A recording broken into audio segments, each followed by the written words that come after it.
Start recording now. So, here we are with something a bit different today. So, previous podcast guest, friend, and now co-host of the MMA show with Karsten Lenjoint. I thought I'd overpronounce it this time because I butchered it last time. Here we are, my friend. No, that's cool, definitely. Nice one, Dan. How you doing, mate? You all right? Yeah, all good. So what we're doing today, guys, instead of the usual sort of, Q&A style sort of thing, we're going to talk about a few different topics in the MMA world and just, bits and bobs. And feel free afterwards to send in some messages for next time. We'll get some other topics covered. So did you see the UFC last night? The Benavidez and what's his name's card? Good start, isn't it? I can't remember the matey boy's name. Ortega, is that right? Is that how you say it? Oh, we butchered it already. I think so, Possibly. Yeah. Probably. Here we go. Talking about saying names correctly now, aren't we? So, no, I'm not sure how to pronounce his surname, but yes, I did see it. I saw it this morning, folks. So obviously, for us over in Thailand, we get it. The main card started at 8 o'clock in the morning. So I was up early to watch that this morning with my breakfast. Wonderful. Yeah, I was watching the prelims last night. I need to catch up on the main event. Did you see all the prelims as well? I didn't. I know the results, but I haven't had a chance to watch the prelims yet. I just got the main card. Cool. So a few of the prelims that really stood out to me anyway are those. There was a guy, Joel Alvarez. He fought Irish Joe Duffy. I managed to catch him in the guillotine in the first round, and I thought it was really impressive. It was a really good sort of win for him and that kind of like staple in the sort of division. And there's a few other like really interesting fights in there. And I'll tell you what was really interesting was Brett Johns, because his fight against Montel Jackson, like he came across, I say adversity, needing the face, kicked in the bollocks, this, that, and the other, and he was a constant driving force. And he was saying a lot of it came down to like training with like Shaw mixed martial arts. Like he drives an hour and a half each way to train there. I'm thinking, oh god, that's some sort of commitment as well. That is some serious commitment. I've actually literally just started watching it now, just before we got online. But so I'm about one round in, and he just got dropped with a nice 1-2 off the break.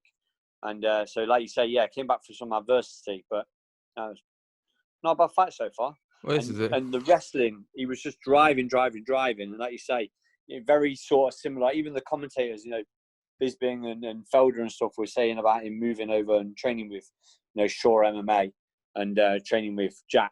So you can definitely see sort of like the wrestling sort of style and sort of driving them up against the fence and that sort of like positioning, sort of dogfighting against the fence is definitely coming through with Brett Johns now. Oh, 100%. And it's so funny as well. Start of the fight. First thing was Michael Bisping says, I expect a double leg straight away. Within how long was it a single leg sort of shot for? Did you see Jack Shaw's performance? Yeah, definitely. Just tonight. I saw Jack. Yeah, I saw Jack Shaw's performance. Really, really fucking good. I mean, that guy, if he gets hold of your back, that's game over. I mean, that guy's got one of the best rear naked chokes. I think it's got to be in the business right now. I mean, it's not even just that, though. It's the whole control and the whole build-up to that. Like, if you see his fights in Cage Warriors against, like, guys like Mike Akindeo, like Wesley Meyer, Scott Malone, it's just that constant control and that, I think it's the positional awareness as well. Like, he's getting into the fence. He's just got his weight right. He's always just composed. And even his striking is not exactly something to sleep on. So I've got a lot of definitely not. Prospect for him as well. He's a big prospect coming out of the UK at the minute. I mean, he's going to be, the top Welsh sort of fighter around at the moment, and definitely one of the biggest prospects coming out of the UK. But he's done it the right way. Obviously, he's built himself up amateur, started off at a heavier weight, slowly worked his way down rather than just, cutting and trying to go light straight away. Took loads of fights on Cage Warriors before he was ready, and then when he felt ready, he stepped up. It's definitely the right way to do it. Not everybody's right way to do it, but it's working out well for him. I'll tell you what I was really impressed with as well, with Jack Shaw's sort of decorum the whole way through his career so far, is that kind of, okay, understand the process, nice and respectful, no need to sort of yap on here and there, everything's organic. And, that's what you need. You need a bit more of a, bring it back to base a little bit of sort of, okay, this is a martial arts thing. Like, probably his dad's probably something out of trying to make sure he's polite still, not, effing and jeffing here, there, and the other. But no, it's good to see a lot of respect. Now, your dad would give him a slap, wouldn't he? So don't clout him on. Speaking of dad's clouting one, did you see Modestas Bukalkas on that same card, the Jack Shaw card?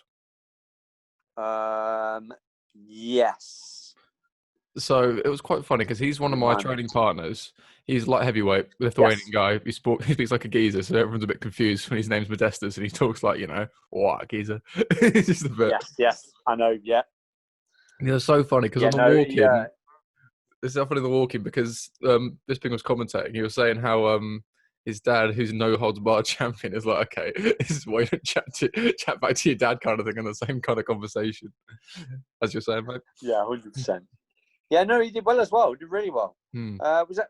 I can't remember what round it was, but the referee stopped it because the guy couldn't continue. Yeah. So what happened was fell through the cage door. Is that right?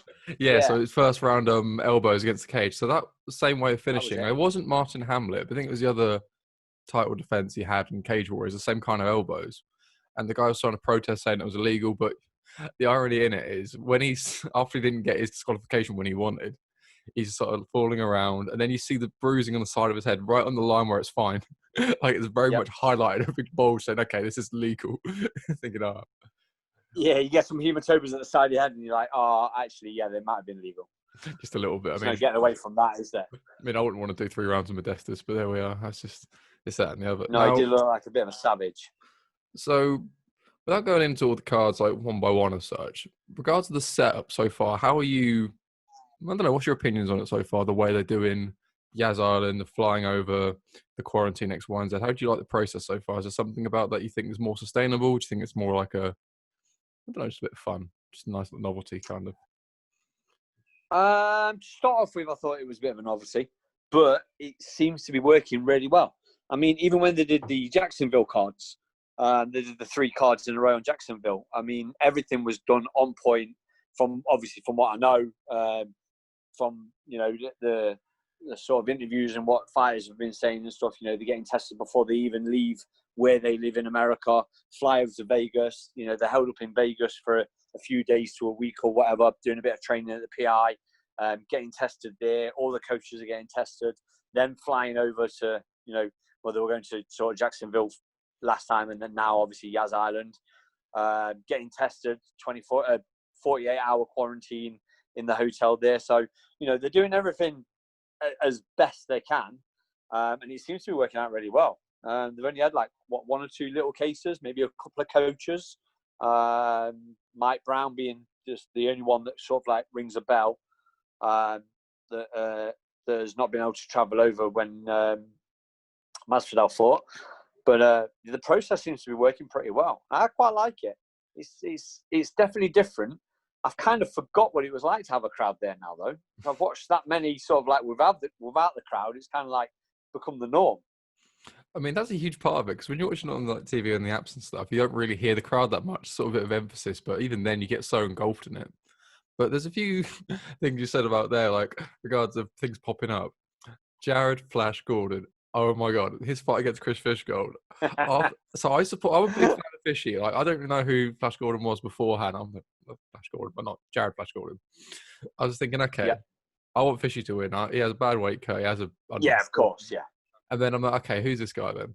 And he has had the worst fight week I've ever heard in my life, and that's worse than the Cage Warriors thing. So if I've got this right, I think his wife miscarried.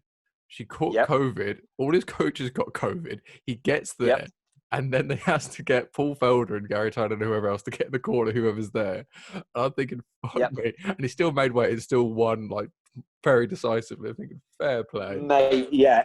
Absolute fucking nightmare of a week.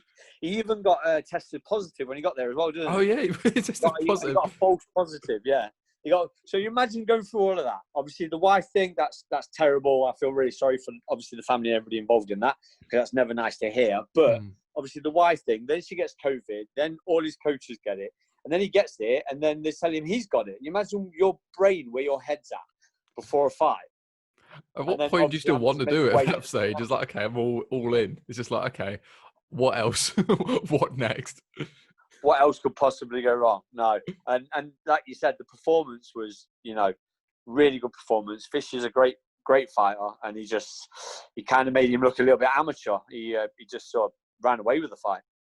I think a lot of that comes down to the weight cut as well, because again, with fishy sort of style. If he hasn't got that gas tank, it's hard to impose that kind of like heavy, Yeah, dominant sort of style. And he sort of came in quite grinding. heavy. He was like 149, wasn't he? Yeah, I think so. Big boy. I wonder what happened with that weight cut. And again, it's weight cutting there is a different sort of situation because again, without the sort of sauna, well, that's my preference anyway.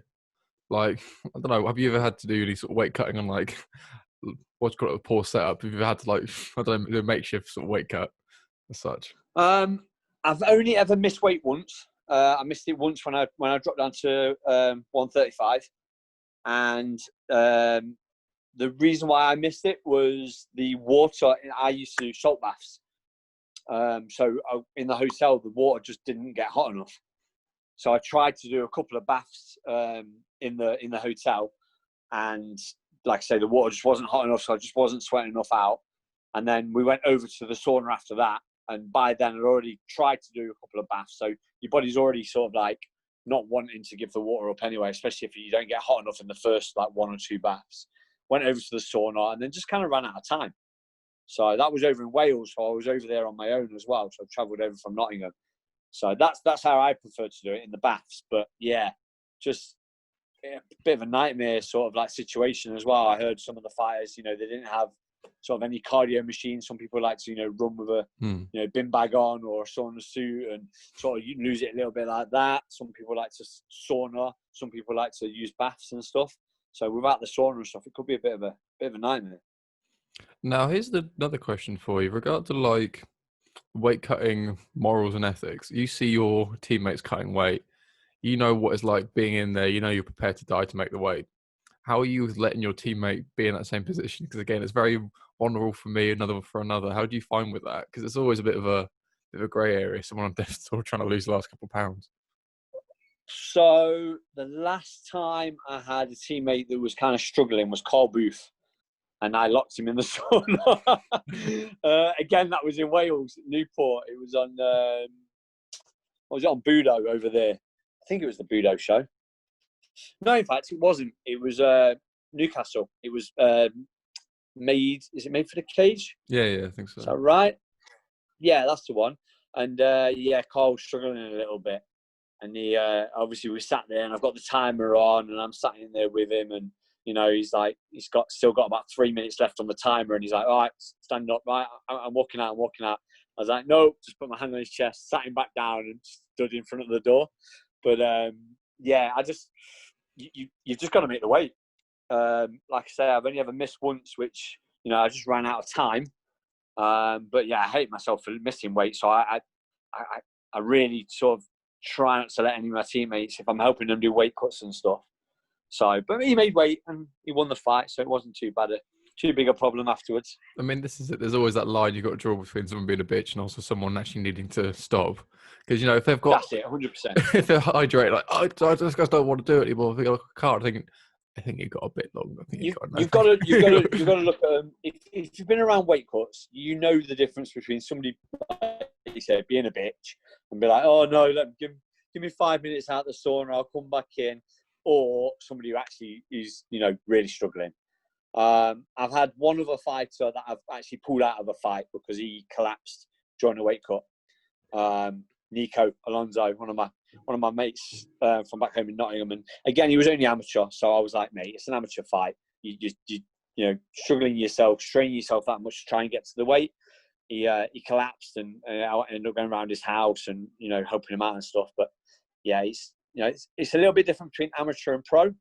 Obviously, I make pros suffer a little bit more. They're getting paid for it, and it's what they've chose to do. So I'd probably make them suffer a little bit more. But amateurs, I don't really agree with weight cutting too much for amateurs anyway. So, but yeah, you just got to look at each person as they are, whether again they're being a bitch or just fucking, actually struggling. I mean, what about yourself? How many times have you sort of weight cut? Quite a few times. So like when it comes to jiu-jitsu comps, that's normally same day sort of job. And I've done like 15, 16 of those. One of them was one was really bad because I sort of left it a bit late and I went down a little bit. So I went down to 70 and I lost like 4 or 5 kilos of that water load after eating loads of shit. just on the same day? Oh, and I lost it like across the weekend. So I had to compete on the Sunday. So the Friday night and the Saturday, just losing the weight, shifting it down. Right. That was, a kind of asking for it for punishment. My last fight, I was 71 on the Thursday. Had to be 66 on the Friday. So I did that and Okay. saw on the Thursday night and the Friday morning. But being 6'2", getting 66 is always a bit lanky and a bit horrible and a bit like. Do you know Fabian Edwards? Yes. I remember seeing him at the Battle Arena when I went to weigh in. Like, hi, Fabian. Like, just trying to like say hi, like it's so nice to meet you. But like I was like dead. I was like Christian Bale in the machine. I was just like hi. Mate, that was me at 135. That was horrendous. It's horrible. But I remember Fabian Edwards. I made him go and when he was amateur and he was on Battle Arena as well, maybe even the same card. But yeah, I remember sending him back upstairs and giving him a plastic bag. Like, go and skip, mate. You've still got some weight to lose. Just wouldn't let him weigh in. Oh, that's horrible. That's so bad. But again, it's one the of those worst thing ever when you. It's the worst thing ever when you jump on them scales and you look and you're like, oh fuck, I've got like 1 or 2 pounds to go. You're like, no. Heartbreaking. No, the worst thing is, Yeah, okay, you sweat loads, you wipe yourself down, you're like, okay, that must be at least a couple pounds, and you're about the same. And I'm thinking, oh, you've lost like 0.2 of a kilo, and that's about it. It's horrendous. And the worst part, like say even like that much, like water or something, it's like a couple, like it was a pound. I'm thinking, fuck, how does that even work? That's not even the same amount. How does that even affect anything? Oh, it's the worst thing. But it's the best thing ever when you've done a bit of a weight cut, you jump on, you're on weight, you're like, fuck yes, I've got nothing else to do. Now, this is where it gets interesting, because John Kavanagh said this in I think one of the UFC promos quite a few times, is that making weight isn't the contest is the contest. And it is so hard sometimes to try and treat it like that. That, you celebrate once you've made weight thinking, yeah, but you fight tomorrow. That's kind of that is true. Yeah, you've still got the actual fight to come. I mean, a lot of people always say, the weight's the hardest bit. Once you've done that, then you've got the fun bit to come. So exactly. It depends. Yes, you've still got a contest, but it's the fun part. You actually get to go in there and punch someone. So, you've still got to keep your head on. You can't celebrate too much. I think that's the gist of it. Yeah. You've still got to keep your head on, but, you've got the hard bit out of the way, and then you can get in there and have some fun the next day by punching someone. So post weight cut for you, what's your usual like rehydration and like after the fight kind of celebration kind of stuff for you normally? So to be honest, especially when I was under Nathan Leverton, we weren't allowed to sort of celebrate and go and eat McDonald's and a Burger King and then whatever else we wanted. He would let us have one little treat. I remember him talking about when Dan Hardy, obviously when he was coaching Dan in the UFC, and Dan would have one Cadbury's cream egg, and that was the only treat he was allowed, and that was sort of like late on, just before he sort of went to bed.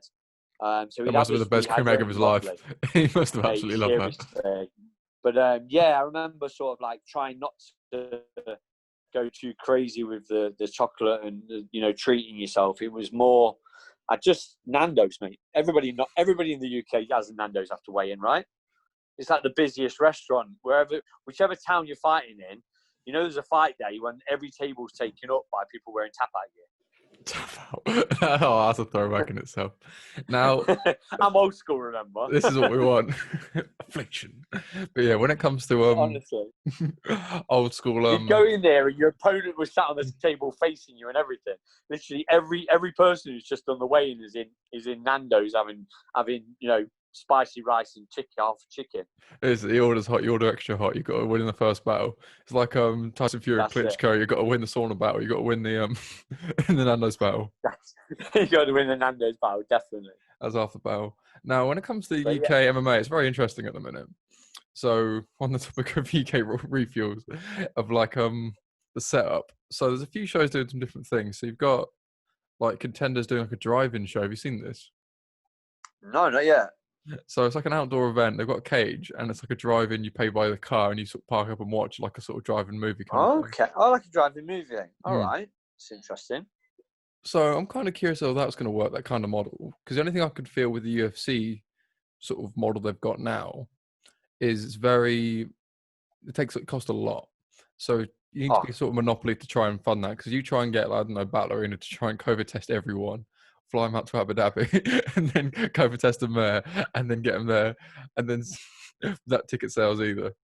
Tell me you make it all on pay-per-view. See, that's the, yeah, you're just not going to be able to do that in the UK. Like, even sort of like some of the biggest shows in the UK, even when it comes down to the drug testing, they're not going to do it on the same scale as the UFC.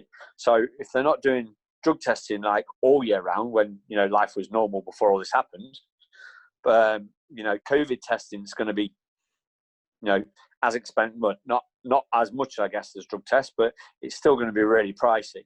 So doing COVID tests for every single fighter, all the coaches, all the staff that's going to be working the show, medical staff, you know, people that even put the cage together and take it apart, camera crews, photographers and stuff like that. It's going to be really hard in the UK to sort of do the same sort of model as what the UFC have done. Now, there was an interesting thing I was going to go with this, but I think you've almost answered it for me a little bit. When it comes to if a fighter tests positive for COVID, should they still fight knowing the risks? I feel that everyone involved kind of knows the risk, but then again, it's not just them directly being involved, is it? It becomes a bit of a funnier one. It's their opponents, it's their coaches, it's, you know, the camera crew, especially camera crews. You know, they're sat on top of the ladders and, you know, right over the side of the cage, and they're getting sweat, blood, and whatever else, you know, thrown at them during the fights and stuff. So yeah, if anybody tests positive, they've got to go straight home. There's no way you could sort of like carry on with that. And then the guys that are around them have got to get retested again, just because they've been in contact with them, you know, recent. So yeah, it's a tough one. Here's a question for you as well. Why do they still wear masks? They've all been tested as negative. I have no idea. To that point, I was literally thinking about. I was thinking this. I was like, if I'm cornering somebody, I'm refusing to wear a mask. Like, again, with the setup, it's completely different. You can kind of hear everything that's being said. I mean, even some of the fighters have been talking to the commentators during the fight because they've heard what the commentary has been saying during the rounds and stuff.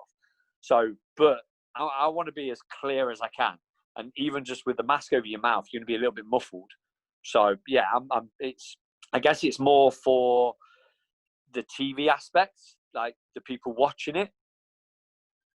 But if they're all fully tested and they're all completely clear, which they are obviously to be part of, you know, the running of the UFC and, you know, the corner teams and stuff like that, then I don't see why they're all wearing masks.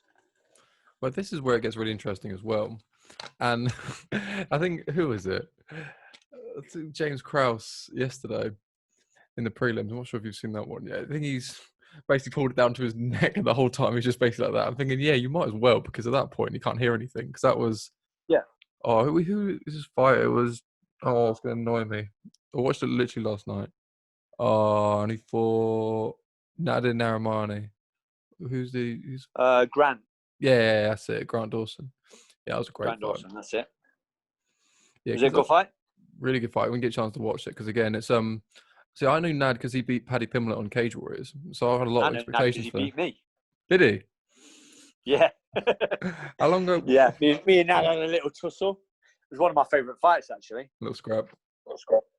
So, yeah, I've kept a close eye on Nad's progress going through the UFC and stuff. So he's been doing pretty well for himself, though. It's his first loss in the UFC, I think. Oh. The only problem with Nad is he doesn't finish fights in the UFC. I don't think he's finished many fights in general, actually, which is a bit of a... I know you don't have to finish fights. Obviously, you know, if you keep winning, you keep winning, you keep winning. But then there comes a point where you need to see some finishes. Well, that's it. What's your highlight made out of at that point? Like, how are you going to be promoted? Like, oh, the decision maker. Yeah. It does become a bit of a thing. I think his best highlight is probably during our fight. He's one of the guys that's actually made me sort of like, I never, my butt didn't touch the canvas, but my hand definitely did. He gave me Bambi legs for a few seconds. So, even then, like, it's always a bit of an interesting one. So, how would you even train for that kind of being rocked and being compromised in the gym? Because again, you can't really emulate that safely. How would you feel it was appropriate to train for that kind of environment? Because again, it's very much fight specific. I don't think you can. And it's just something you have to learn by being hit in an actual fight. You can do sort of kind of drills where you're a little bit dizzy. You know, I've known of people, I've never done it myself, but I've known of people sort of like, you know, setting up sparring and halfway through the round, get you to spin round 10 times. So you're a little bit wobbly and then carry on sparring. But obviously you have to have real good trust in your coaches and your training partners for that. Because, you know, it can end with being hit even harder. Spinning around like sounds like yeah, a exactly. Do you know what I mean? Make yourself dizzy and then carry on trying to spar. You know, it's not the cleverest thing to do, but I have heard of people doing it. It's not something that I've ever done myself. A blindfold and the rest of it might as well. Yeah, it's hard. You know, with the only sort of thing you can kind of train through would be body shots. You get hit with a body shot. A lot of people in gyms are like, you know, you get hit with a body shot. Oh, give me a minute. Let me just get my breath back. And I always used to be one where, well, no, I won't let you get your breath back, because what happens if this happens in a fight? You've got to have the mental capacity to try and sort of fight through it a little bit. And what I would do is, you know, say you're having a heavy spar, so you're going 80%. I catch somebody with a good body kick or a knee or a good body shot or something, and, you know, you've ended up sort of dropping them or winding them standing. Then as a training partner, I want to keep pushing. So what I would do is I'd then switch to maybe like 40% power, but turn the volume up on what I'm doing, just so he has to work his way through, but I'm not going to hurt him more. So something like that you can sort of train for in case you get him a body shot. But headshots, you just can't train for it, because you're not going to go out there and absolutely lever your teammates, even when you are in a hard spar. And if you do, you shouldn't really be carrying on after that, because, you know, there's problems with concussion. And obviously, if it's in fight camp, you don't want to be taking concussions a week before you fight or 2 weeks before you fight. I mean, this always gets to be a bit of a grey area when it comes to when you should stop sparring and how hard should you spar and all this kind of thing. Because again, the harder you spar, the more fight specific it will be. It used to being that stress, because that's the real thing you're trying to emulate there. Because it's not just the movements; it's being under that kind of pressure. And then it's a case of, okay, what is the point of diminishing returns? That, okay, I'm conditioned to the stress, but it's because I'm so brain dead, I can't. I don't know what I'm doing anymore. It's just trying to there's no good having gym wars like week in, week out. It's just gonna, you know, your chin's gonna go before you even have had half a career in the actual cage or the ring. What about you? What kind of sparring would you have leading up to a fight? I mean, the ideal will be loads of hard rounds in my head, but then it comes to, okay, I'm already burnt out, so a lot of movement stuff. And a huge thing I'm a real proprietor for is like sort of drilling as such, but like active wrestling drills. So what you do is you start like a wrestling kind of thing, like a flow kind of thing. And one person's got to initiate the takedown, but you sort of flow with it instead of like keeping like a spar almost. And as soon as one person hits the mat, then you've got to try and actively exploit back up, and it's trying to prioritize that energy. So you're getting a bit more sport specific without trying to, I don't know, you know, if you just tense all the time, you can't really do a lot. But trying to be more, it's that balance of being cerebral, but also being athletic and being efficient. And it's a tricky one, because sometimes you need to be more nitty gritty, more aggressive and athletic. And it's always trying to find that balance somewhere. Because as much as you want to be, you know, technical, as everyone says, which means, you know, it's having technical rounds. That's always a good Touch one. foot. Touch foot in the park, that's it. Touch foot sparring. No, technical rounds, like technical, you know, cerebral rounds. Yeah. It's not light rounds. No. We're athletes. We don't have light rounds. We have technical rounds. But, no, I'm with you on that. You've got to find a balance between both. I mean, when I first started, we're going back 15 years or something like that. So the sparring was pretty hard, and especially down at the Wolves there as well. We'd spar, you know, pretty much, you know, 80% to maybe full on percent with some of the rounds and stuff like that. And don't get me wrong, it made me learn very fast because I was getting my ass handed to me. But then later on, sort of like in my career, I would switch between the two. Like you say, you do, you know, more technical rounds, maybe with the smaller gloves on. And then if you knew you was going to go hard, you put all the protective gear on. You got your knee pads, your shin pads, elbows sometimes if that's the way you spar, and bigger gloves, you know, boxing gloves, and have like really big, sort of like MMA rounds, but obviously with the boxing gloves on, so you could go at it a little bit harder. So it's just finding that balance. Now that has just reminded me of something. When you said elbow pads, Poor Shane Curtis. Yes. That poor boy. You've not only do you drop him with liver shots, you also elbow him in the face. What on earth? Well, that wasn't intentional. The liver shots were intentional, bless him, when he first started. I actually said that on his post straight after you'd posted it up. I was like, I'm a little bit gutted you didn't mention the fact that your first time you ever come MMA sparring, I dropped you with a body shot. It's a little bit of a claim to fame, but no, he's doing great though. That lad, he's done absolutely amazing. It's been amazing for me to watch him. Literally, when he first sort of started messaging me about coming along and trying to do a bit of MMA and stuff, like 5 years ago, maybe. He's been training jits for like the last 4, possibly 5 years. So he started like a little bit of MMA sparring beforehand, and seeing the way he was then, and then obviously joining Nottingham MMA and the work the guys have done with him down there, going through his knee operation, and then getting to the level he's at now, it's amazing actually. I take my hat off to him 100% because he's done so well for himself. I mean, it's so interesting as well, the step up in competition, like the matches he's come against, like recently in Polaris, to go against sort of highest of high-level black belts. And it's interesting. Yeah. I had a podcast with him before this one, talking a lot more in depth about that. And as well, the sort of mindset, the fact, sort of technique and everything else, it was all on par.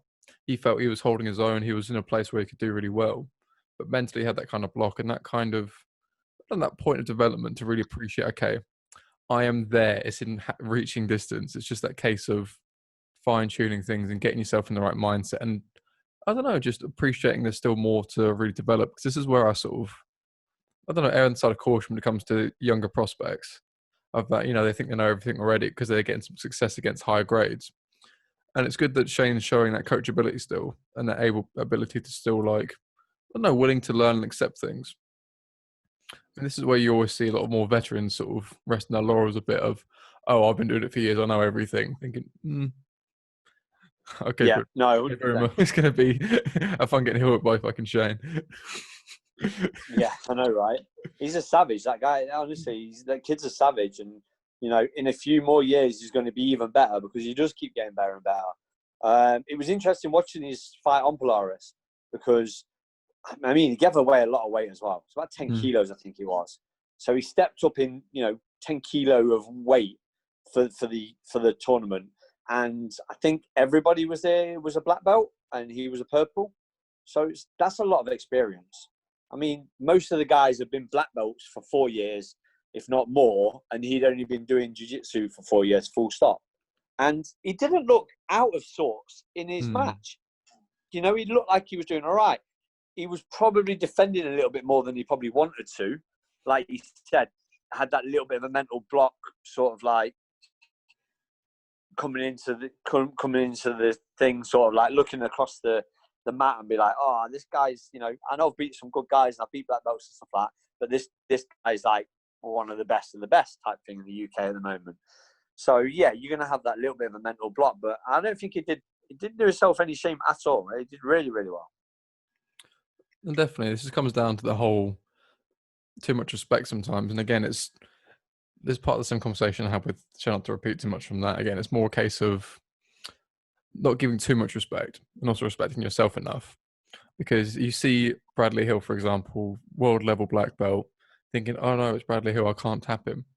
But you also need to remember, okay, I'm Shane Curtis, I've tapped black belts. My technique is an absolute, like, it doesn't matter who it's against, this technique works against people.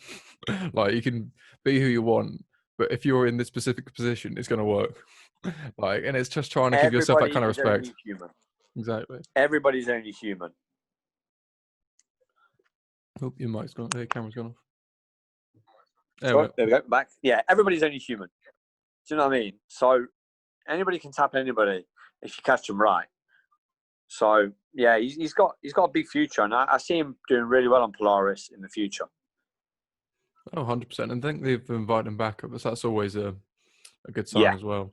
I mean, as well, he's got a match next weekend with Ty Cunliffe, again, another high level like prospect. And it's just good seeing him being able to just get back on the horse is a bit of a cliche, but just get stuck in again. Because this is the beauty of jiu-jitsu, is you haven't got that record. You just get stuck in. Yeah.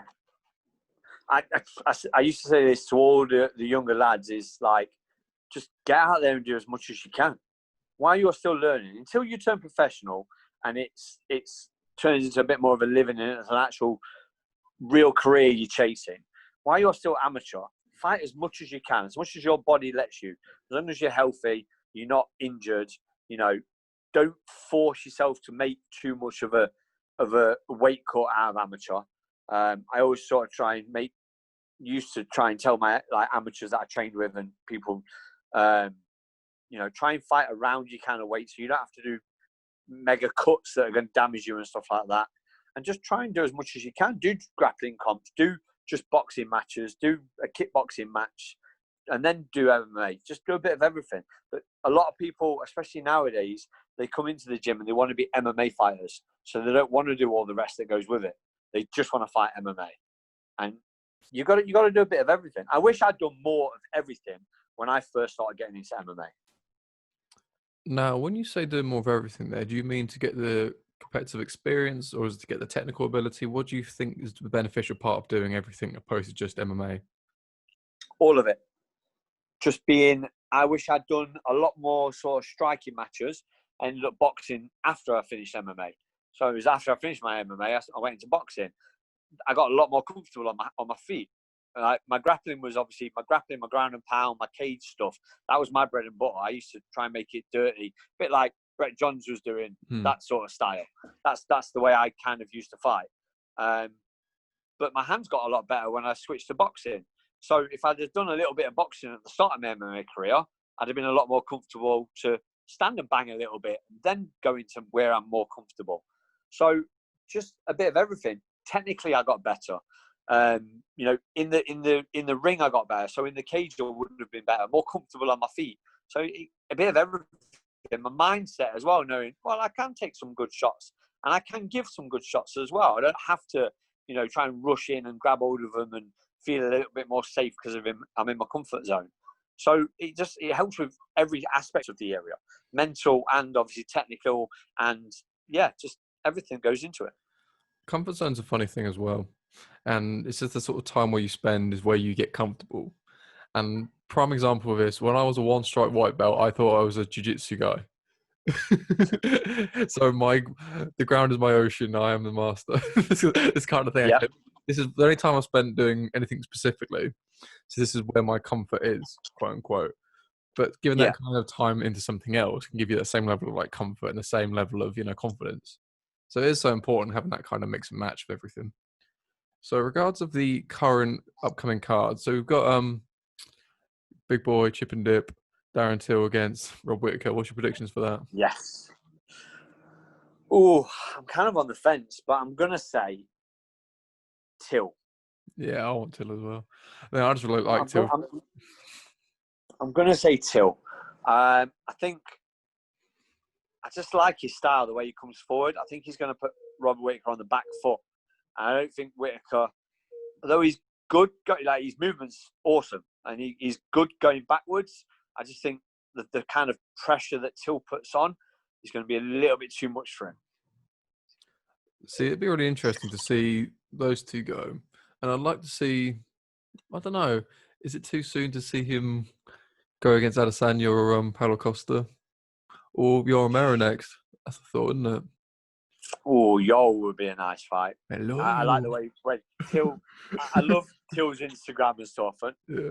Like when he, I think he'd been drinking one night and he called him out on Twitter, and then the next morning he was like, "Damn, I was drinking. What was I thinking?" I'm so scared. The one person I don't want to call out. What the fuck was I doing? I love it. Till's fucking hilarious. And he was in, but it would be an interesting fight. But will he even wrestle? Will Yo wrestle? Does he ever wrestle, really? I mean, that's it. He plants his feet. Yeah, it'd be a striking match. So my money would go for Till. I think he'd be able to pick him apart. Man, as well, like the whole thing of him being scared of Euro, I think he's just a bit of a, oh no, please don't give me that big money fight. No, please, I don't want it. Just a bit like, I'm scared. Maybe a little bit. I don't think he's actually scared. I mean, everyone knows the money fight would be him and Mike Perry. I think that'd be the most incredible thing ever. The promo. Well, Imagine. see that for a while, are you? Oh, incredible. I mean, That fight's not going to happen for a while. If it does happen, Mike's on it's not a suspension, but they've said he's not going to book a fight now until he gets some help. yeah, he's a bit of a funny one at the minute. Like, cause what happened? He beat up the old man, didn't he? Then something else happened. Well, I think he's just gone off the rails a little bit. Got rid of his missus. Got himself a new young bird. He's got no corner. Yeah. He had her in the corner, and that was it. Just her. Yeah. She's gone off the rails a little bit. I think he started drinking a little bit as well. Got in a little bit of a scrap in a restaurant and knocked an old guy out. Done a bit of a McGregor on him. And now the UFC have said he's got to get some help before he's allowed to be booked in for another fight. So, I mean, it's good to hear they've got to sort of care for the well-being as well. Because again, it's a bit of a 100%. You always hear the other side of the UFC don't care about people. They sort of, it's what did Dana White say? It's an opportunity or what is it? Something like this. It's something like it's not a right, it's an opportunity, or something like those lines saying why I don't get paid as much. I can't help but agree a little bit. When people prepare to, take the bitch money and take the disrespect because they are got that staple of a UFC fighter and they can live with that for the rest of their life being a UFC fighter. Like, yeah, you might get 5 to show and 5 to win and that, and you might have to, fight someone much better than you or much like in a really bad matchup, but you're a UFC fighter. I mean, the amount of gyms that rest in that kind of laurel as well is a bit of a. I don't know, it's the pinnacle, isn't it? Everybody wants to get there eventually. Even the guys that say they don't want to get into the UFC, they want to get into the UFC. Definitely. If you're an MMA fighter, that's got to be the goal, to get into the UFC and to do as well as you possibly can. Obviously, the ultimate goal is to be world champion. But that's not going to happen for 90% of people that are fighting MMA right now. So the goal has to be to get into the UFC and do as best as you possibly can. I mean, this is even like from football and stuff. If you want to play football in like the UK, you want to get in the Premier League. You don't want to be in like the Bundesliga or like La Liga. You want to be in in the actual pinnacle of like where you are. Yeah, 100%. Like, because the thing is, you take like Jose Shorty Torres, because speaking to him and you hear a lot of his interviews, how much he doesn't like how the UFC mistreated him and the way they, I don't know, gave him a really bum deal, and now he's in Brave, he's much happier. And it's always refreshing hearing that side of things where people, I don't know, it doesn't live up to expectation, but they still find what they need from other organizations. So it's always a bit of a, I don't know, give and take with that kind of stuff. So there's a few more things to go into before I let you enjoy the rest of your sunny afternoon in Thailand.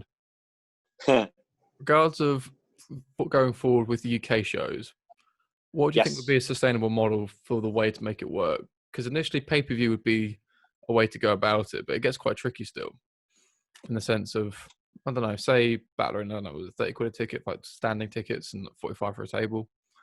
Then what's that going to equate to in pay-per-views? How many pay-per-views will that equate to? How many people will it need to? And then it's also the overheads and stuff. I just think it's going to be really hard for the UK to get back on track without being able to let crowds in.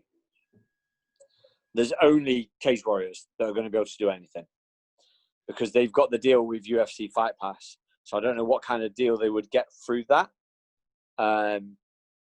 with regards getting some money from them for doing an event without a crowd. As far as it comes to amateurs, you're going to struggle. The only way amateurs make money is by crowd, is by having a couple of sort of local big name, well, not big name, but in the amateur ranks, sort of bigger names, local fighters that have got a good following that sell tickets. It's the only way they make money is ticket sellers. Battle Arena, they do have a sort of pay-as-you-go sort of style system already set up, but that's going to be a tiny percentage of what they need to obviously run a show. So unfortunately, it's amazing to hear that all the gyms are now reopening or starting to reopen with, I know the stipulations still in place with what you can and can't do in the gym at the moment, but it's nice to hear that the gyms are going to start reopening. They can start getting back to a little bit of sort of training and normality. But as far as shows go, I think you're going to be struggling in the UK until they can do crowds. Just because the running of a show is, you're not going to get enough pay-per-views to cover the cost. And this is where it gets so tricky. This is where it gets so concerning. We get the sort of monopolies. You get the bigger shows. Like, as much as I love the sort of Cage Warriors model and love Cage Warriors as a whole, without competition, the sport doesn't develop. And if they're just the one and only sort of thing, this is a standard they set and that's it, unchallenged, untested, development sort of stagnates. Well, it kind of has to, because they need to. And then it becomes a interesting conversation about other sort of disciplines like boxing matches and, again, like jiu-jitsu comps, for example. Like jiu-jitsu comps at 50 quid or something, 20 normally to walk in and then get your plastic medal. But if you can't cuddle someone because it's under 2 meters, then what? And then everything else. It's going to be hard for a little while in the UK to sort of like get any more sort of talent coming through. I think the only people that are kind of going to be spotted are people that are already sort of on the roster at Cage Warriors, if they do end up putting shows on, and obviously UFC, because you need the smaller shows to filter through and you know, get to the bigger shows and then go on to, you know, like say UFC eventually and stuff. So it's going to be a little bit stagnant in the UK for a little while, I think. Well, definitely. And again, without that sort of pathway, and it's like trying to get a job without experience. So like, okay, I need experience. How do I get a job? I need experience. I need to get a job to get experience. Okay, cool. So to get fights, to get onto Cage Warriors, you need to have fights. Okay. Yeah. There's no shows to get fights. There's only Cage Warriors. And then it's like, okay, now what? It gets very much like, okay, you need to find these platforms somewhere. So, my friend, where can people find you on social media? Me, Karsten Lenjoint on Instagram. And Facebook as well, Karsten M. Lenjoint on Facebook, if anybody wants to follow along, see what I've been doing over in Thailand. Fantastic. And guys, for anyone who wants to drop in any topics or any questions, stick them in the Fisticuffs _podcast on Instagram. Any questions I'll be sure to answer, and we'll get them in for next week's episode.